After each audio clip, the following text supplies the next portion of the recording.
What's up, everybody? It's Chad. I'm back again with another episode of Grassy. I'm here with my friends Mafer and Kai of the Buddies Club. Thank you guys for joining me. Thank you for Hey, inviting. thank you for having us. Yes. And of course, they both do marketing here in the cannabis industry, so it's really great to have them. I do some advertisement stuff with the radio station, here, but they do straight up marketing stuff. So I won't stop talk for them. I'll let them introduce themselves. So go ahead, guys. Give a quick introduction of yourselves. So the Buddies Club is we're a marketing agency focused on cannabis brands. We like to think ourselves more than a marketing company. We're consumers. We're trying to build a community, and our mission is not only create good content, but also make it normal, break with the stigma, just have an aesthetic as a consumer in everyday lives. And we really care deeply about creating transparency between the people who produce cannabis products and the people who use them. Yes. Awesome. Well, give a quick introductions of yourselves too, if you don't mind. Of course. Okay, so hi, I am Kai Nieves, and I'm basically the creator and owner of the Buddies Club. And basically, I do everything behind the scenes. I am the one who takes the pictures and edits them. Basically, that's mostly what I do. And then I'm the account executive and also the owner. Take care of the clients. I talk to them. I pitch the ideas, and I do behind the scenes on social media, running campaigns, planning everything that behind our photo shoots are well planned, and we connect with the brand so we can communicate on the marketing or on the photo shoots what they're trying to tell the story. So it's a team effort. That's great to hear because sometimes you hear companies and it's a one person effort most of the time. So it's good that you guys tackle it in both ways. And I've seen it in person, so it's not like I don't know. So before we move on and get into the nitty gritty of all the questions and everything and get into the show, I have to thank my sponsor, Monster House. Thank you so much. We haven't been over there in the past, month almost, mostly due to our guests just being remote or a guest having to cancel. A lot of people are getting sick right now, and then having to do remote that way. We're doing remote today, but Mafer luckily accepted the last minute, coming onto the show. So I appreciate you guys coming on last minute. I know she has to work and everything. So I want to thank Monster House and everything. Go check them out. It's one of the only consumption lounges here in Cruces. I think there's, I think there might be more coming up. It's the only one right now. They're doing a bunch of events and stuff. And I want to talk about the Grassy Expo. I want to throw that out there because it's getting close. It's going to be on November 12th and 13th next month. So if you guys are interested, you want to go, tickets are $16 a day. It's going to be 2 days. We're going to have educational classes. I don't know if the Buddies Club is doing a class. They might. We'll see. And you guys come check it out. You know me, I'm all about education. I want to have all of the ancillary brands, of course, the cannabis brands all together in one place and an educational environment. So come on down and check it out. Veterans get in for free and active duty. So if you're curious about getting in the industry, or if you're in the industry and you just happen to be a veteran, come on down, you get in for free. So anyway, we're going to jump back into the episode and move on with everything. Again, thank you guys for joining me. And thank you for that wonderful introduction of each other and, the business and what you guys do. So individually now, so Mafer, how long have you been in the industry? I've been a year and a half, but, as a consumer, but I also have the experience on advertising and being on the ground. I was able to see what the community was lacking, and we wanted to jump on that and basically connect with the community too. Nice. So what about you, Kai? I've been in the industry for I would say maybe almost a year, but I've been a consumer for 9 years. So I've been around for a while, for sure. I mean, and I started just when the industry started in Nuevo Mexico, when it became recreational, because since we live in El Paso, we're not able as medicals to go and enjoy, I guess, the community as soon as we could, but we've been consumers since. So yes. Yeah. And I like to ask people that just to get a gauge and kind of just figure out, what the passion, how deep it goes. Some people find it later in life, so, it's not like Yeah. you have to be like 14 like I was when I started smoking weed, but then I had like that big gap where I didn't. So, there's that. And I don't think it really matters when you start using cannabis. If you use cannabis, use cannabis. But the experience that you have, doing the marketing and stuff beforehand, of course that helps and pays off. I've realized that certain experiences I've had in the past have helped pay off in the cannabis industry in weird ways. So where did the idea for the Buddies Club come from? Like the name and just the idea of the whole thing? Because everything started for a shared passion that we both had, and we just wanted to elevate the industry and the communication between the consumer and the producer, and then the transparency too. And we noticed there was a gap in marketing where a lot of brands were focused only in selling products, and we wanted to create more like a connection between consumers and everyone around. Basically, create a community around the community, the consumers, and the producers. Okay. Appreciate that, man. Because it's an interesting name. You incorporate like flower, like bud in it, and then of course the club and everything. Did you? Actually, she was the one who was the idea with the Buddies Club, because there's a bunch of us. Yeah, with the name. Yeah. As we were in Texas, we were trying to find a name that it wasn't like screaming the name of the plant, that so we can get away with it and like just see it, because we were friends too, so it will match perfectly with the plant and us as a friends and like buddies basically. And we're just trying to build like a club basically. It's like the community and just connecting with them, and we are doing that by like when we have the photo shoots and we invite people and collaborate with local brands, trying to help them and push them on marketing. That's how we're building our community. And we're literally so lucky that we get to call some of them friends, because I don't know, we just get to smoke with them and hang out with them, and it's all about that. Yeah, and basically we just connect with each other just by taking little things like taking pictures and stuff like that. And yeah, that's the best way to like just trying to make it as friendly as possible. But staying compliant though. Yeah, very important, staying compliant. Yes. Yeah, especially these days. Yeah, especially these days. Yeah, things are a little bit different. Of course, there's a couple law changes we need to go, and I'm sure you guys have heard my gripes on that. But we'll get some more of that to later in the show, though. But yeah, what like your marketing stuff? What kind of marketing do you guys do? Is it just you're gonna help them get outreach? Are you guys doing social medias? What kind of what is the exact marketing? So our main focus, it's content creation and it's lifestyle pictures, but we also do like does graphic design, website design, and maintenance on that. We do PR events, stuff like that. Yeah.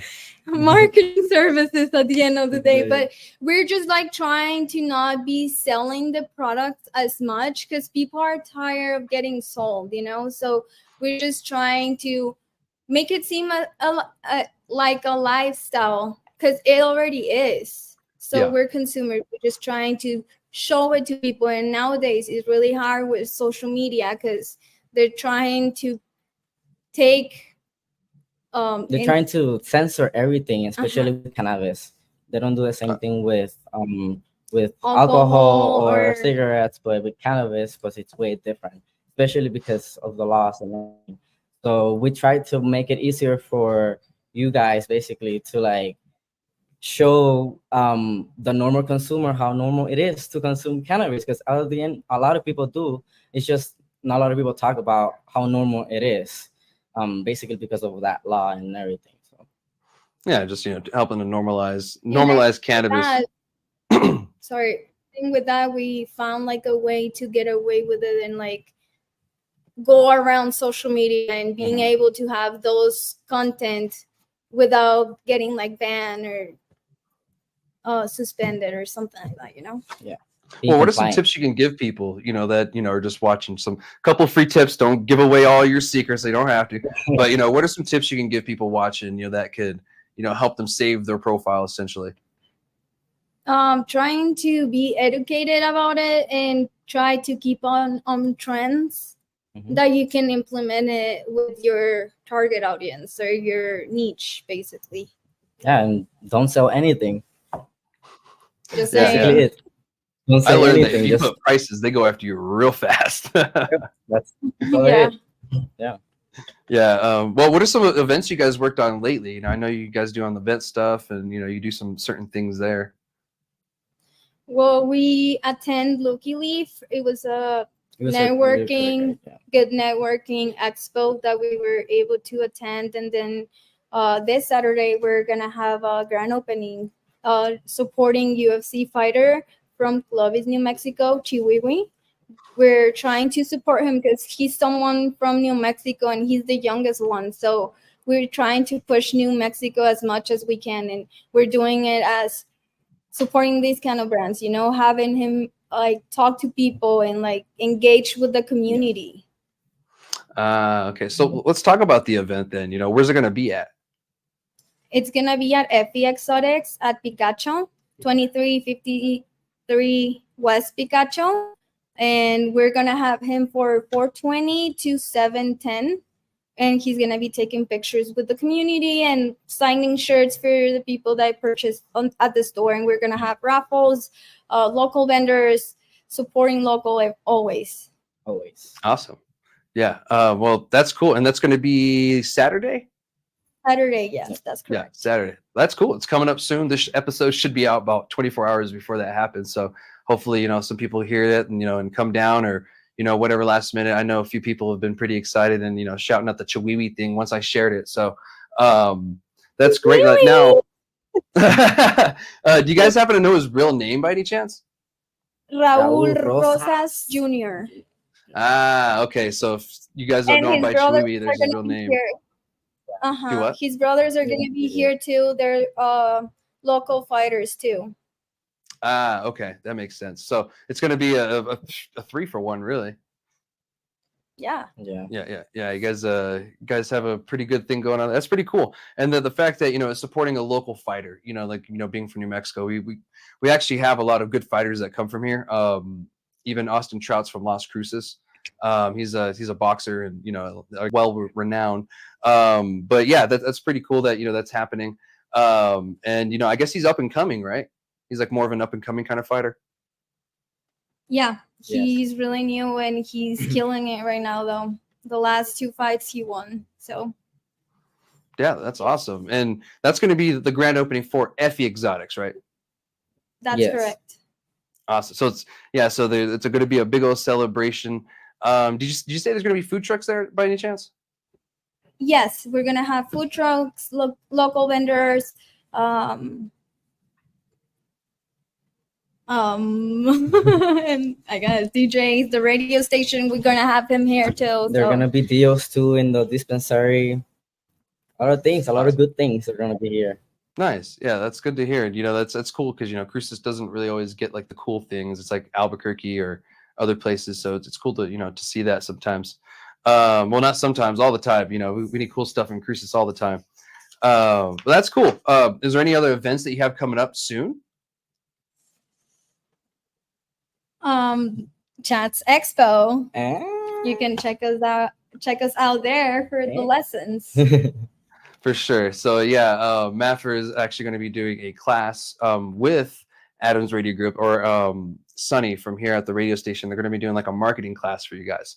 Like I said, I really have the educational component really catered to this expo, and I really want you guys to get something out of it. There's not any extra cost for the classes. The whole thing is together. So you pay the $16, you get in, you get all the vendor stuff, but you also get the classes. What else do we really think about? I really want to incorporate some educational stuff along the way too. Make it fun for you guys. You know me, I try to make it fun and educational at the same time. So we'll see what they have in store for those classes. I'm curious too to see what happens or what comes from it. So yeah, I look forward to both your guys's little class that you're going to be putting on. What are your thoughts so far about putting on the class? You ready for it? I think yes, because we're on the ground though, so we literally learn like that as the journey goes. So it's amazing It's to just like saying get what we know. great basically. connections. Just Yeah. saying what we know. Yeah. Awesome. Yeah. And that's kind of what, really what it's all about is just, sharing what you know, your experiences and, what's worked for you. And if it works for them, they might find a different way to do it slightly different. And that's usually how it works. That's fine. As long as they get like the key core information on it. Because some businesses just don't know, and if you can just go in and say, if you do it like this, it'll do this. And that might just be a game changer for them. So, it's pretty cool that, you accepted the class thing. So I appreciate that. So would you consider what you do a fun job though? Oh yeah, we love what we do. I always say that it just happens that we get paid. We just do it because we love it. It just happens that we get paid. That's Yeah. Yeah. I mean, It's literally a passion that we were able to mix like marketing and the cannabis, yeah. So what are some of the downsides though of, working for yourselves in this environment and like trying to, because, it's a new company, you guys are, fairly new still. What are some of the downsides of, kind of just doing it yourself and not working for someone else?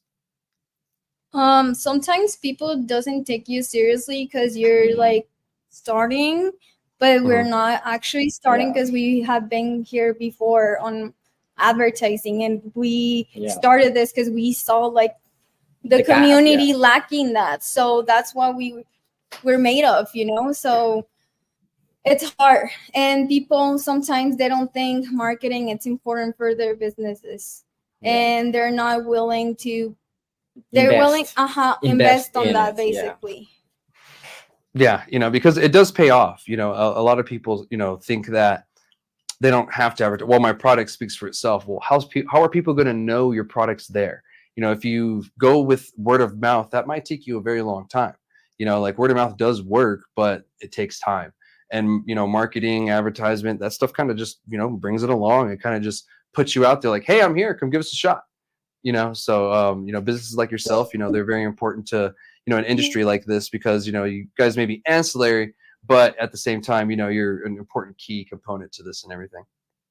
Oh, sorry. Sometimes marketing, it takes time. Like you're not going to see the results right away, but it could take like a month and a half to like see the results of the campaigns that you're running and the things that you're putting together so people can actually notice you. Yeah, that is true. A lot of people are expecting a lot of fast results, and that's really not really something realistic, especially like if you put something on like on a week, it's not really like logical that it's gonna like give you results. You have to keep a system, you have to create a system, and that's where we come in. We help you create that system that works for you. We kind of customize everything depending on our client, on the brand, on the mood board, basically on everything that we are very adaptable and on creating specifically that system. And a lot of people don't think that they need that, but you have to be really consistent on marketing. That's the only way that you're gonna get more people, new people. And right now the new era is digital,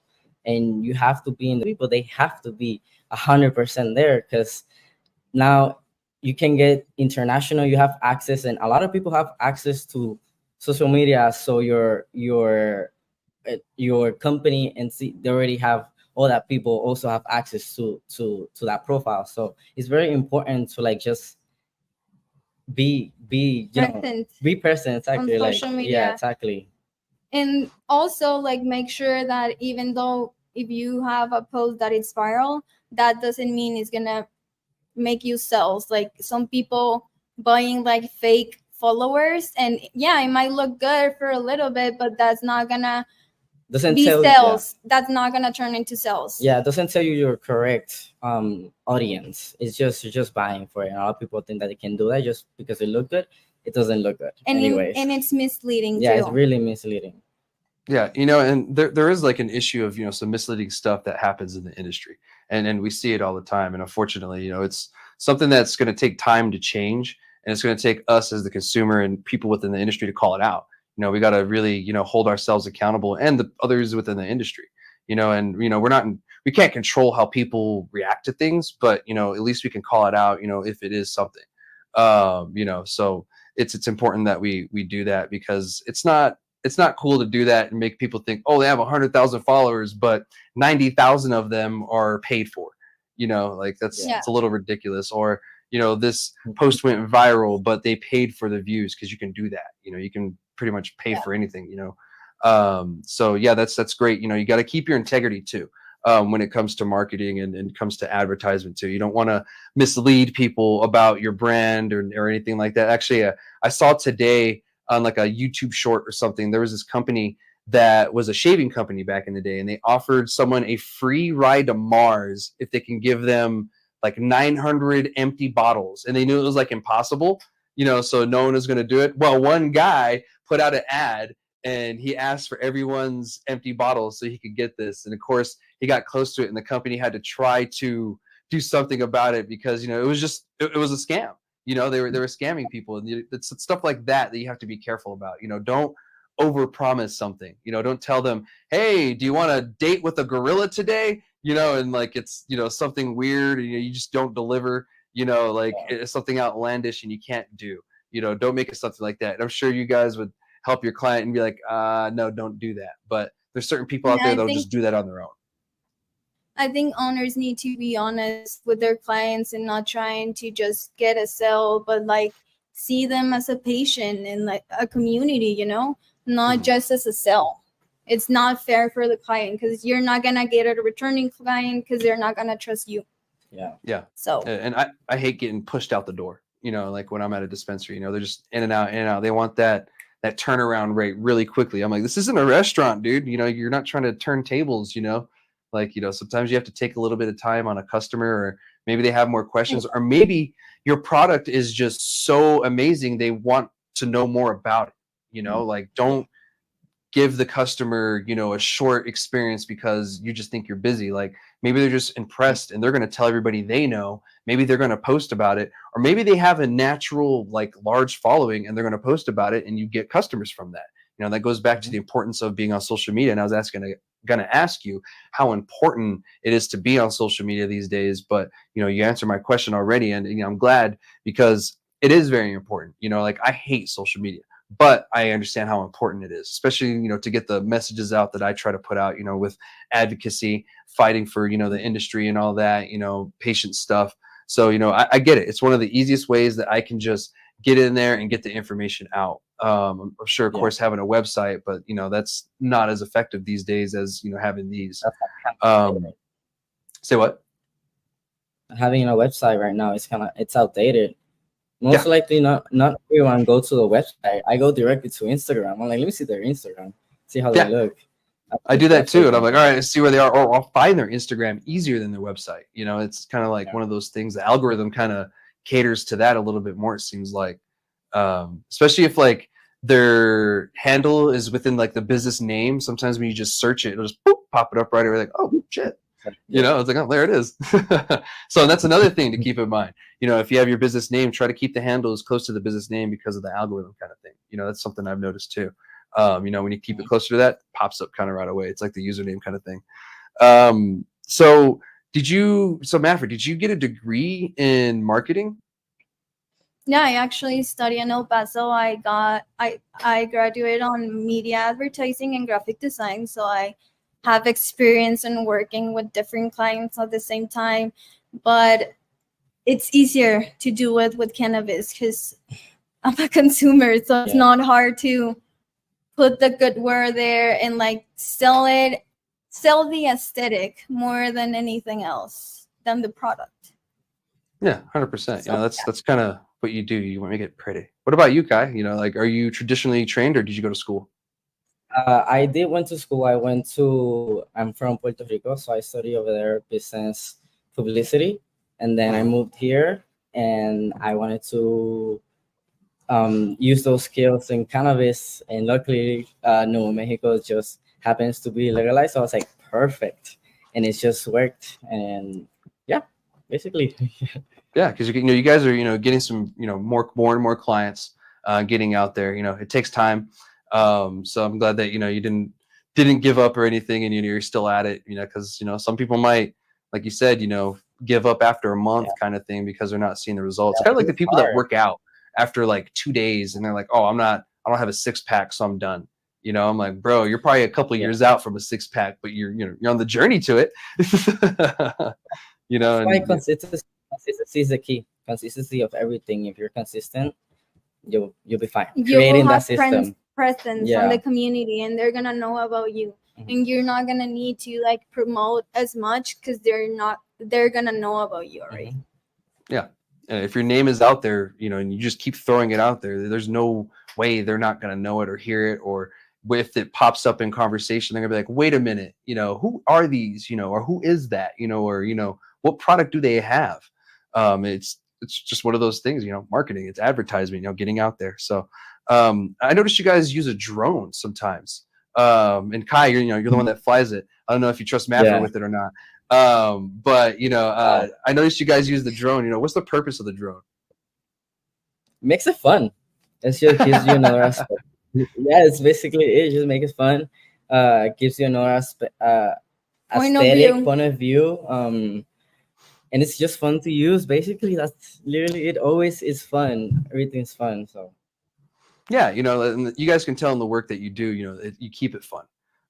You know, and that's what I like to see. It's not like this serious, like, you know, you're trying to sell cologne, serious kind of commercial thing. You know, you're keeping it fun. You know, and it's cannabis. You know, cannabis is fun. Cannabis is light. You know, it's not a corporate man's dream. You know, that's where some people get it wrong, is they stop having fun in this industry. And the day you stop having fun is the day you should probably stop being in this industry, or any industry really.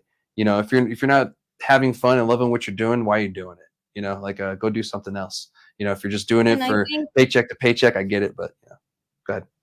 And I think we take the time to get to know our client, what he's looking for, how they're gonna show to the people, you know, and get to share their story and behind the actual brand. So, because there are actual people behind it, like local owners that they put their sweat on their brands, and we just want to share it to people. And I think it gives the brand more value. Yeah, and we also try to build the trust. It's really important to build the trust with them, because, you know, build that trust, it can last in any second, and then build it up again. It's really hard, or it could ever be possible. So, and we're trying to work with brands that we're staying for a long periods of time, not just like temporary, like walk down of it and just that's it. Yeah. Yeah, because, you know, it's not a fast money scheme, is what you're trying to say. You know, you guys aren't just because there's a lot of people like that. You know, the get out thing doesn't just happen at the, you know, at the retail end. You know, it happens from end to end everywhere. You know, from grow to retail, from marketing to even cannabis IT. You know, IT in the cannabis world is actually a thing. You know, everyone uses computers these days. You have to use a tracking system. So the bigger companies, you know, they have to have an IT person, because if a system goes down, you know, they're kind of screwed, you know, or, you know, they have someone who's specializing in, you know, BioTrack. You know, that seems to be something that I've seen too, is people getting paid to help people with BioTrack, which, you know, if you're taking time out of your own day, you have a job or something, by all means, you should get paid for, you know, your time and everything. And the same thing with you guys and everything. So how have you seen, just in, you know, the short time you've been doing the company, how have you seen the cannabis industry shift, even for marketing? You know, like, what are some changes that you've even seen just this past year?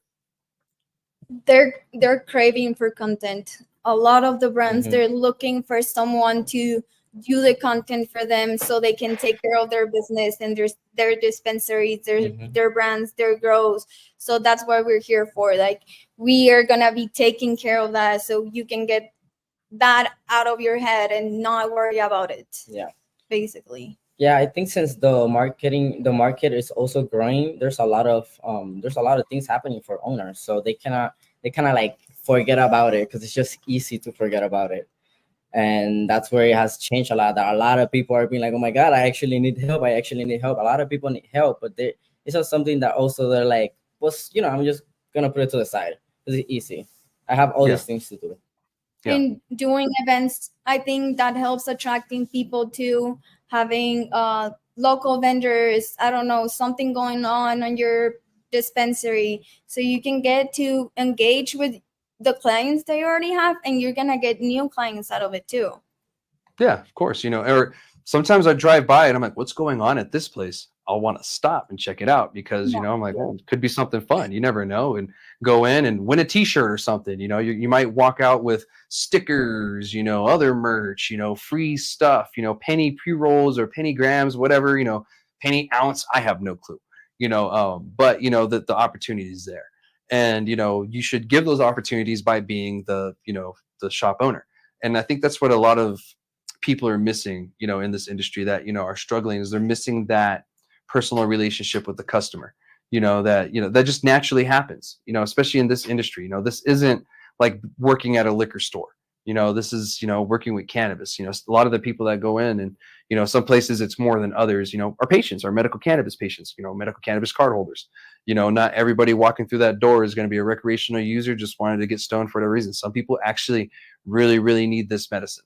And, you know, if you can provide it to them, you know, they'll probably come back to you, especially if you make them feel comfortable. You know, making people feel welcome and comfortable is like one of the number one thing I've seen. And, you know, if you go into a place, it's like white walls and you feel like in a hospital, it's like, I don't really feel comfortable. I don't know about you guys.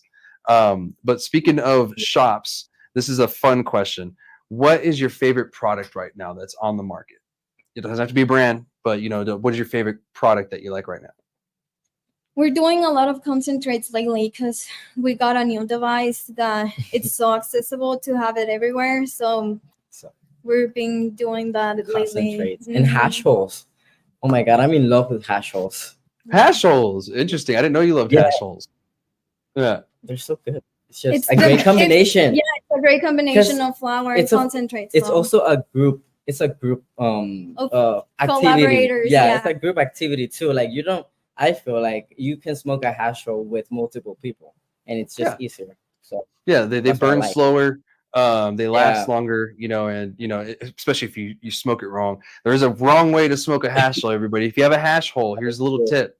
Do not, and I mean do not, move it from the upright position, even when you're smoking it, because that hash rosin in there is pretty much liquefied, and you're just going to make it run everywhere, then it absorbs into the flour, and it's not going to make the hole. You know, it's not going to do the donut that some people call it too. So try to keep it upright. You know, you can move it a little, but, you know, try to keep it upright as possible. Don't put it downwards, you know, horizontal or anything like that. I got yelled at for, you know, like a whole year because I kept doing that. So avoid getting yelled at in the friend zone by keeping the doobie the right direction when it's a hash hole. So, but that's surprising. Yeah, I didn't know that you liked hash holes. And what's this device that you speak of, Mafer? The Puffco. My baby. Your baby. Yeah, I know you're excited when you got that thing. You were mad at me when I had one.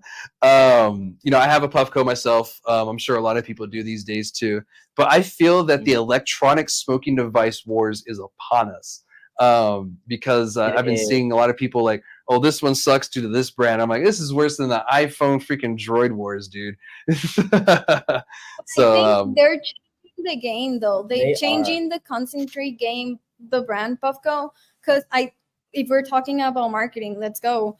It's so easy, so accessible, and it makes you look cool on their ads. So I think they're actually changing the game on the concentrate industry, or the niche, or whatever you want to call it. Before you need so much stuff, so much equipment, and then you're just making it just so simple to like just put it in and it's not everything is glass, so subtle. You're not gonna break it that easy like an actual glass bong or something like that, you know. Yeah, and it's convenient, and it does a really good job with the temperatures and all that good stuff. I have the Pro, of course, so you can have an app on your phone, you control it, make pretty colors and all that good stuff. It's fun. Yeah. Gino's over here looking at me like, you gotta be kidding me. Yeah, it's a fun little device. You know, us stoners, we like to, you know, smoke in style, I guess. And you know, I do think that did change the game.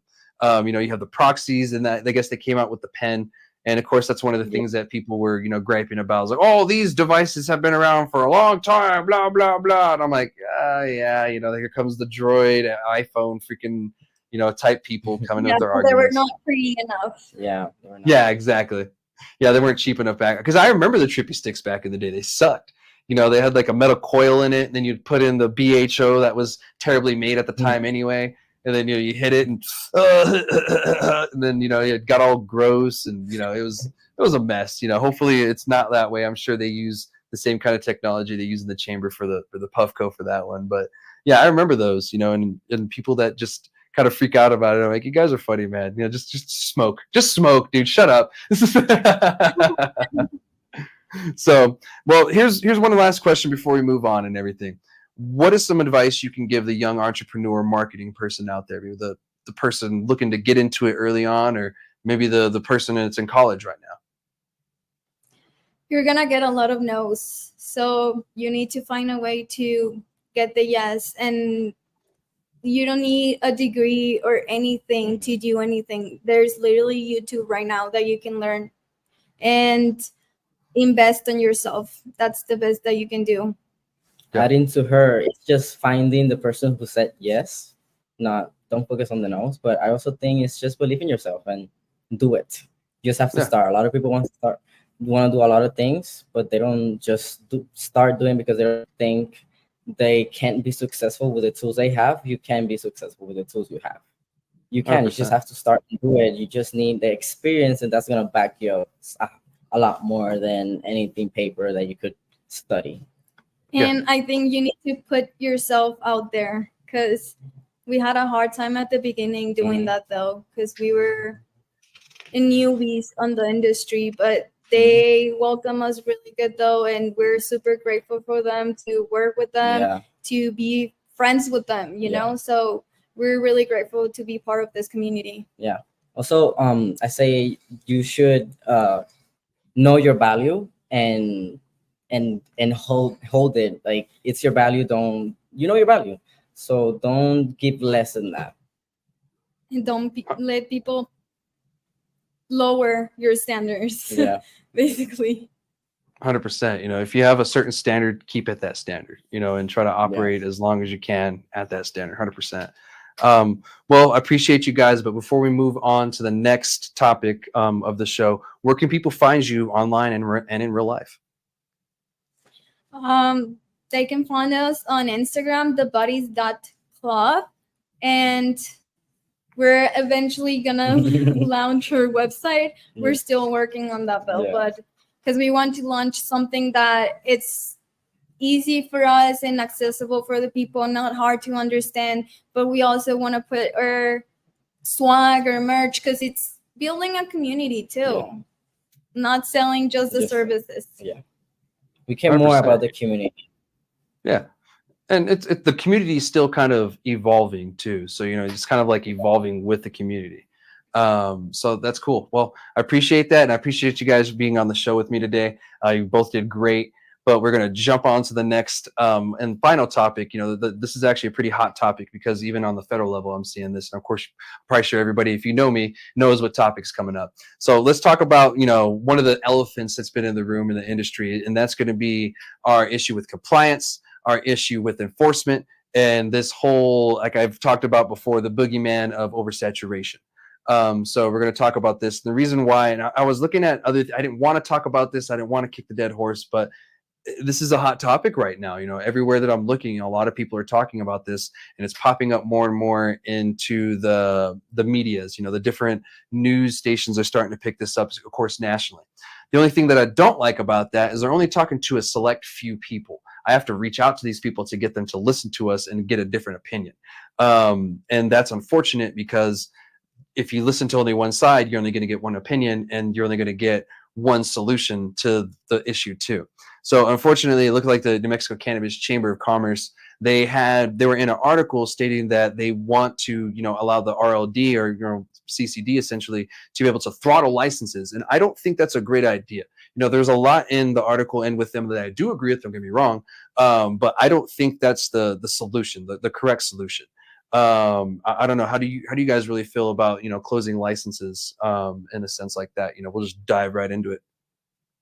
I think everyone should have the opportunity of trying without being limited, because every dispensary is different and it's targeting different kind of markets. So I think it's fair for everyone to being able to try, and try to have your dispensary with good customer service, your bud tenders, well trained, educated, not trying to push a sale by lying about a product or something. And that's a huge problem right now. Yes. Yeah, and when I don't know, marketing too, like you can even do it in-house with easy things that you can use Canva and just do a flyer with your specials or something like that. But you need to put your effort to keep your shop open, and I think everyone in every kind of industry should be like that though. I also think that they are important to stay open because there's a lot of, the industry is still growing, so there's a lot of local people that want to be accessible to that, and there's a lot of techniques, there's a lot of information and knowledge that we can all share. And then if we just start closing those opportunities to the local people, it's going to be really hard to actually create our own identity as Nuevo Mexico, like New Mexico. And it's really important to maintain that culture and have that fairness and that open feel for everyone, because just because you started here in Mexico, you should have the same opportunity as this person that came from LA, and it should be all the other way around. Thank you. Because you're trying to keep the money here and support exactly. local, and it's an economically it's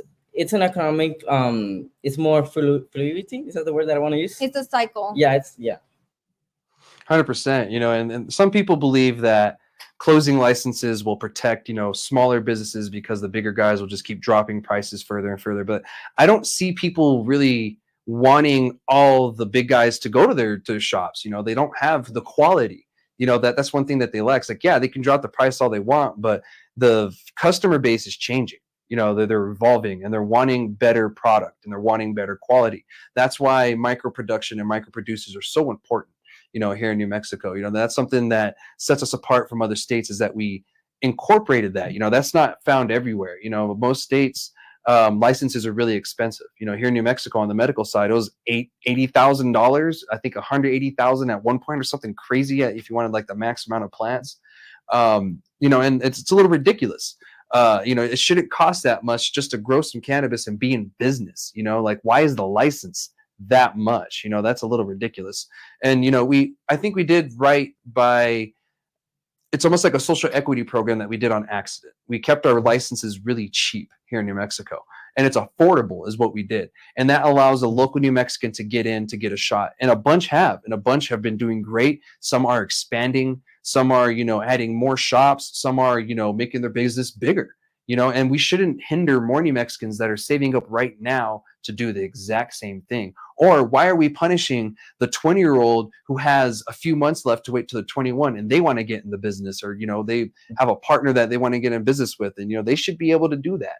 And that's not fair to, keep those people out just because of fear. They're afraid that this is going to fail. And it's not going to fail, because we don't limit burger spots. We don't limit taco shops. And we definitely don't limit Mexican restaurants here in New Mexico. They are everywhere, all over the place. I think there's like 4 or 5 I think there's more Mexican restaurants on this street than there are dispensaries. So Gino's giving me, it's probably maybe about the same. But there are quite a few like Mexican restaurants, and no one's limiting those, they're welcome to open arms. People will make joke, oh, it's not another Mexican restaurant again, but no one is actively saying no more Mexican restaurants. The mom and pops are going to go out of business. Taco Bell is going to lower their prices so much that no one can compete. That to me just seems like another boogeyman, like it doesn't seem feasible to me. I mean, how do you guys kind of feel on that portion? I think if you have a good quality in your store, you shouldn't be worried about other people and just focusing on what you're missing in your feedback. If you're getting bad feedback on Google reviews or something like that, try to fix that and focus on that than other people, because other people are worried about other things about their store. Mm-hmm. So I think that's the main thing, basically. Yeah. And don't misuse Google, guys. Please stop that. Stop like bribing people with free crap just so you give them a 5-star review. Allow people to be honest and do it on their own. Like I said, I gave this tip before. I respect a sign if it says, leave us a Google review. Tell us how we did. Good or bad, we want to improve. Something like that. Yeah. Oh my God, goes a very long ways, and I trust you a lot more. But I don't know if you guys look, but if you look at Google reviews, there is like here in Cruces, you don't see a dispensary under 4.5 stars. Like it's a little ridiculous. Like there's no way this is possible. Like, that every shop is 4.5 or better. Like there's no way, not even McDonald's gets, ratings that good. So, I mean, how do you guys feel about that? You should encourage your clients what you need to do better and what they like, so you can keep doing it. Don't surround yourself around yes men. Yeah. Even give them the space to communicate and tell them what's missing, what you're doing good, what you're doing bad. Yeah. And listen. Even a suggestion box at the shop goes a long way. Yeah. Like people can just leave suggestions or have a QR code for suggestions, so that way they can leave anonymous ones that they want, or, no one gets ousted. They can just do it whenever. I just kind of feel that, misleading customers by telling customers to leave us a good review and we'll give you something free. Just to me, it's just not good business. Like that's not trustworthy. And cannabis industry isn't the only one that's guilty of that. That happens in a lot of industries, that misuse the Google review system. And it is a widespread problem, but we shouldn't be doing it in cannabis. We're already fighting a lot of stigma. That's one stigma that we really shouldn't be fighting, is people can't trust us because of Google reviews, or people can't trust the dispensaries because they're just going to bribe people with free crap for, telling us that we're great, and you shouldn't be surrounding yourself around yes men, because that's how you improve. And if your business isn't doing good, maybe that's the reason why, is because you just surrounded yourself around people that telling you you're doing great, but you're paying them to tell you you're doing great. It should be natural, and it should be something that, you can do. Your friends tell you when you're fucking up, like real friends do. And, if you're not doing the right thing, they should be able to tell you, hey man, maybe try this, and you should listen to them, give it a shot. If it doesn't work, it doesn't work, but give it a shot. Or maybe your employees, because your employees are the ones that are on the ground, so they should be the ones that know your clients. So they should be the ones telling you what's going wrong in your store and what's not working and what is working. Yeah, of course. And I wanted to mention, we'll get back into the conversation of this too, because those are some great ideas and suggestions, and, some points about, why a business isn't doing well. But, one thing that it's not going to fix is if we close licenses, it's not a guarantee you're going to make it. Like closing licenses is designed to get people out of the industry. It's not designed to save anybody. So if you close licenses, you're screwing yourself, because if you end up failing, you don't get another shot. You can't just go and, partner with someone else, or, get funds again to try again a different way, whatever you want to do. You can't do that anymore.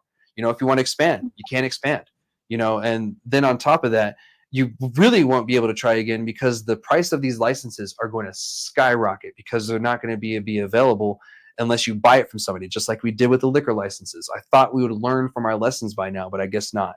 And no one seems to care how many places you can buy alcohol.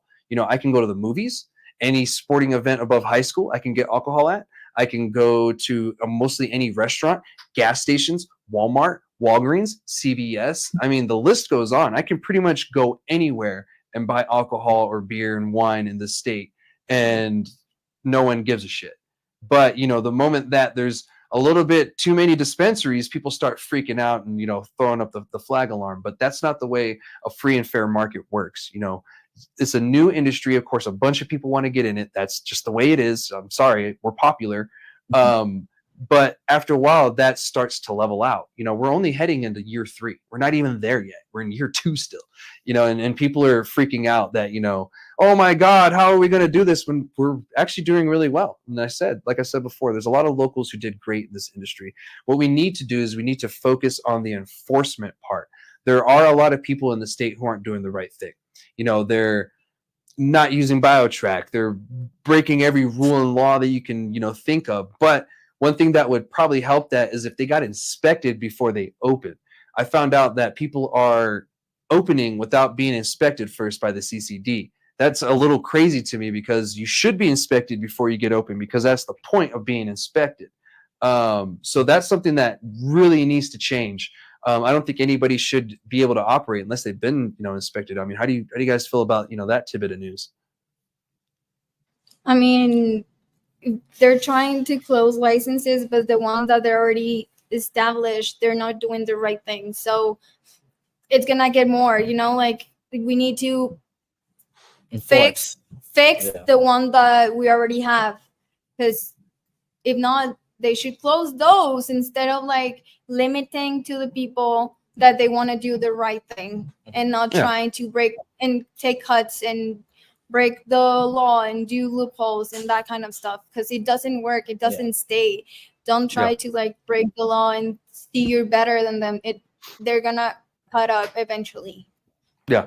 And eventually, if the CCD does get more funding and they're able to hire more inspectors, they will catch up.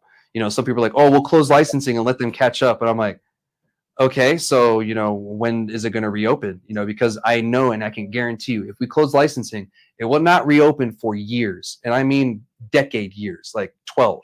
We have had medical cannabis in New Mexico since 2007. We got dispensaries around 2010, 11. It took us to 2018 to finally update our laws. 2018. That's how long it took, guys. It took 11 years for us to actually update our laws. So what do you think is going to happen if we close licenses? And the states that have closed licenses, they haven't really reopened them. So the people that have been able to get in first, that had the funds, they're still there and they're still operating because it's a monopoly. You know, they're monopolizing the industry that way. And of course they're going to win. There's no way you can't if no one has a choice but to go to you. And if some of these places have really terrible product because of that, you know, they haven't been challenged to do better. And here in this industry, you are challenged every day to do better. And that's the way it should be. You know, there's no easy point in this. Like, I don't know what people expected, you know, just to open the doors and get cannabis sales. That's not the way this works. You have to work at it. And this is work. I'm sorry. But at the end of the day, if you work hard enough, you will win. And if you win, you get to reap the rewards. I mean, like, what are your kind of thoughts on, you know, people just not really realizing that you know, that thing, I guess? I mean, I think owners, they also need to know that they're catering basically patients, not sales. Like, it's like you're taking care of medicine, you know? So it's not like super easily and you're like just caring about sales and not caring about the quality on how that product is gonna make the client feel if you're not educated about it. Yeah, because this is a customer-based industry. You know, like, you don't get to dictate what the customer wants, and that's not fair. You know, that's not a fair and free market. You know, like, if you're the only business of that such and that's your doing, that's not fair. You know, like, how are you saying the best when you're the only one? You know, like, that doesn't make any sense whatsoever. And, you know, that, to be honest, that's going to ruin our industry, you know, because we've been here before. On the medical side, we had closed licensing and it was terrible. You know, the consumers hated it. We hated it. And we were known for having some of the worst cannabis in the States, you know, at the time. Now we have some of the best cannabis in the States because we opened up licenses. We allowed more people to get in this industry. Also, the corporate guys are always going to, what's up? Sorry about that. If you think about it, it's also more sustainable. Yeah, it's a lot more sustainable because it's more fresh, and you know, there's a lot of people coming from out of state to here. So. Yeah. So yeah, you know, like, the reason why I brought this up again is because it keeps freaking news, and they're only talking to one side. They had a committee hearing the other day, and the only ones that were invited were the chamber and a bunch of other corporate, you know, or big guys with money. They're not really talking to the same people. The reason why I know the industry doesn't want license closing is because I've asked a lot of the industry. I've gone around with the ladies of the industry sesh. You know, we've asked many people over the last year, and we're still asking people. We're not done. And my data that I have states that none of the industry wants license closing. This is a very few amount of people. It's just the media is listening to them. And these people have a lot of money. You know, they back a lot of money, and I don't know if they're paying for articles or what, but this is what's being said in the news. And to be honest, I feel this is false, and we shouldn't be pushing for licensing. Now, there are some things I do agree with, you know, like the CCD does need more authority, but I don't think they need to be the cannabis police. We don't need that. You know, we just need them to work in conjunction with the local authorities on these issues, or force the police with legislation, you know, like, they're held accountable if they don't follow this legislation, to enforce these cannabis laws, because this is harming our industry. You know, those illegal Chinese grow operations that's pretty much using slave labor, the people that are just selling illegal cannabis at those events. I'm sorry, guys, those aren't going to be able to go on forever. I don't know what to tell y'all. You know, the people selling illegal stuff out of their shops, backdooring stuff, that shit needs to stop, and that stuff needs to be caught. that's not right that's going on in the first place. And I get it. People are just trying to get by, but you got to follow the rules, guys. You joined a legal industry. You're not on the black market anymore. I'm sorry. You got to remember where you are. And if we don't get this under control, then it's going to spiral out of control. Then it's going to be harder for people to compete, because it's not a fair playing field when you have all this stuff on there. Like, yes, I want licenses open, but it's hard to make that argument when people aren't doing the right thing. But it also goes back to, where's the enforcement? And this is going from the federal government all the way down to the city cops. The DEA isn't doing anything about these illegal stuff going on. The Border Patrol's only taking the stuff at the border checks. They have jurisdiction within 100 miles of the border. They're nowhere to be seen on these issues. We have, other, police just dropping the ball, refusing to do anything on it, or they don't like cannabis, the governor, whatever political reason. So, we have a bunch of things like this, and we have to fix it through legislation. I feel if we fix these few things, we'll be fine. There's no reason to close licensing, because these same people that were in these articles saying that they want the licenses closed, a lot of them came from the medical cannabis days when we had a monopolized market. And of course, they want to go back to that. And of course, they're going to try to use, we're trying to save the locals and blah, blah, blah. But like, why am I not hearing this from the locals then? Why aren't the local businesses saying the same thing? Why is it only the big businesses repeating this over and over and over? People with the money. It's not the little guys. It's not the guys just trying to make it. It's the big guys trying to close the licenses. And all that's going to do is monopolize our market. And it's going to reintroduce issues into New Mexico that we didn't need in the first place. There hasn't been a state that really has allowed the capitalist process to happen. And I think New Mexico can be that state, and to prove that we don't need to limit licenses on the cannabis side. It doesn't make any sense. We did that before with other substances, and it just created years, decades of issues, and people not able to get into that industry, just out of fear. This is all out of fear. And I'm bringing this up again because this is something that's not going to go away. This is something I'm not going to stop fighting. And I'm going to try to get as many troops on this as possible. Once legislative session comes, I want as many of us fighting this as possible. You guys have to remember, you are a legal entity now. You're a legal business owner, and the legislators want to hear from you guys. And if there's a time where I really need you guys, it's right now. And you guys need to speak up. I need your help. And this is a call out for everyone to start speaking to your legislators on this. Gino, if you could get that link on there for the legislators, find your legislator thing. You guys will have that link on there. You just put in your address. It tells you exactly who to contact, where they are, their phone number, all that good stuff. Because we need to start, being more active. And here in New Mexico, we don't have voter ballot initiatives here. We have to go through the legislature. And luckily, they actually do listen to us, and they actually want to hear from the cannabis industry. They don't want to listen to just 4 people with a lot of money. They want to hear from you guys. So it's up to you guys to contact them. I can tell them till my face is blue that this is what you guys want, but it's better if you guys say it. I'm only one person. It takes 2 people from constituent to turn to constituents. So what do you guys think about that part right there? I think also the CCD should do better, though. They need to focus on the real problem, and it's owners that are trying to find a way to make cash without being compliant. And I don't think it's fair for everyone. Some of them, they're getting fined, some of them they're not. And I don't think it's fair. It's a fair game. And I think they should be focusing on that instead of worrying about events that we're just trying to entertain the community, and we just want to promote and engage with the community. So yeah, I think they should focus on the real problem. Yeah.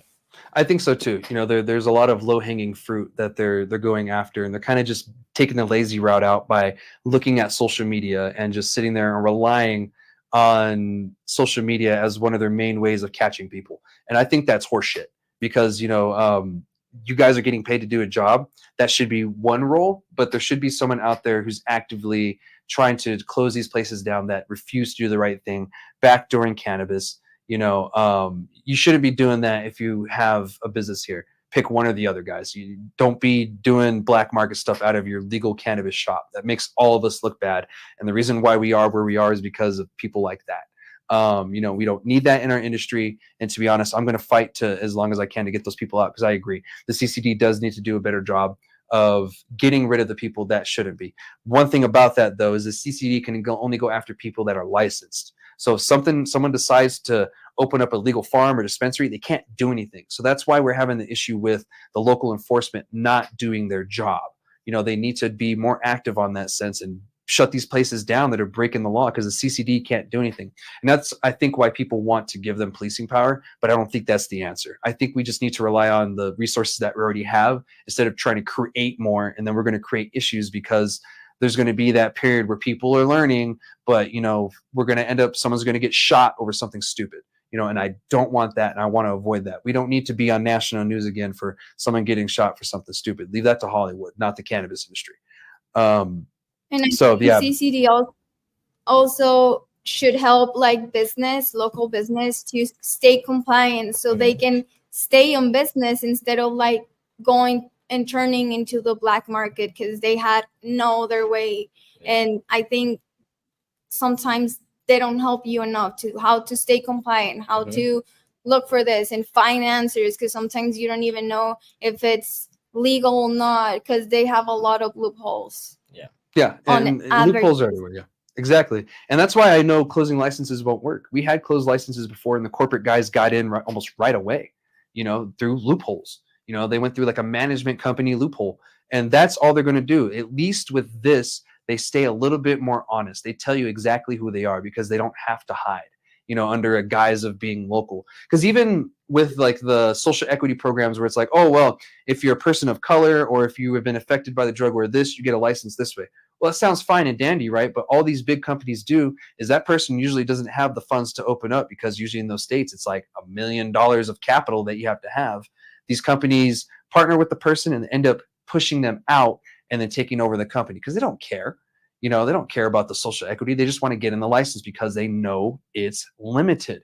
And that's what the kind of things that you're promoting when you limit licenses. You promote shady crap. But when you have the licenses open, people stay more honest. And they're not going to do all this weird, shady stuff. The only shady thing going on right now are people using our data from the town hall incorrectly, because our data doesn't say that the businesses want the licenses closed. It's only a few people, and it's usually on the bigger guys with more money side. But I'm working on, trying to fight that. We'll see. We have a lot of issues in this state, of course, but I think we're on the right track as long as we keep doing the right thing and we don't close the licenses. I think that's a mistake. Closing it, and a lot of people agree. I don't know where this idea that the industry wants this. It's more or less that we think the industry wants this, so we're going to push it because these people are used to doing that. They were the only voice that the state listens to, and I think the state is doing a disservice to everybody by only listening to a very few. But yeah, anyway, I'm not going to kick that dead horse any further. We had a really great discussion on this. I'm sure we can go all day about the benefits and everything. What's up? And I think I encourage the community, when you see something wrong, speak up. Don't be afraid, because that's going to be your way of changing the industry and making it more stable for all of us and last longer, and it will be friendly for everyone.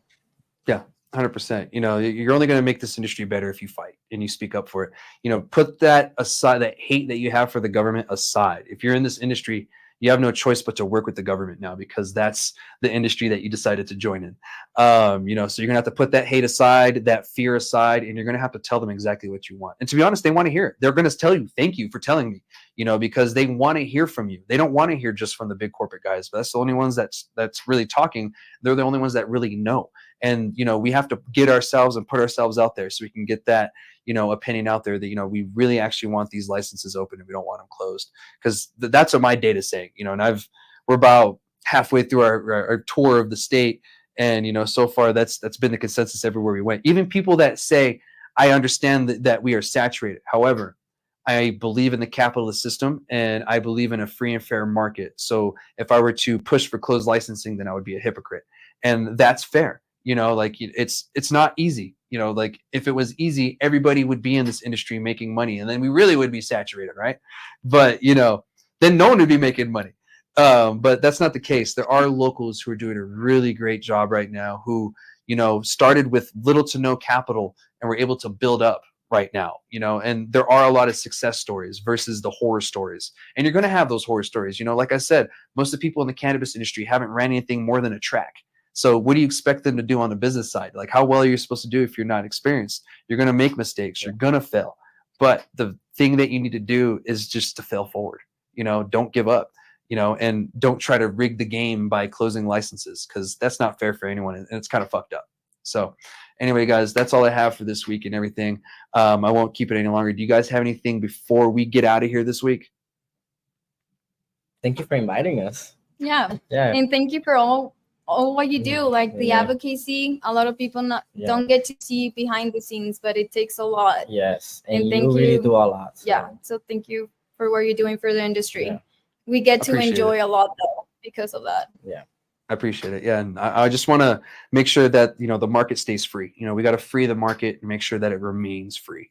Because if we start tying it down, then, you know, the only ones that really do well are going to be those corporate guys that drop the price because they have trash weed, and you'll have no choice but to buy from them. And right now you have options. You don't have to buy from them. You know, like you don't have to buy the $50 Yeah. trash ounces. So, but anyway, I appreciate you guys being on. Thank you again to my sponsor, Monster House. Go check them out here in Las Cruces, 1275 West Picacho. It's right there on the screen. And also, don't forget to check out the Grassy Logic Expo going on next month on the 12th and 13th. I'm going to be posting about it a lot more. I hope to see all of you there, as many of there as possible. And if you're a veteran or active duty, of course, you guys get in for free. So please, if you guys are veterans and you're curious about the cannabis industry, come on down. You get free education. All right, guys, I will see you next week. And thank you guys again for joining me. You know, the people at the Buddies Club, and I will see y'all later. Shoots.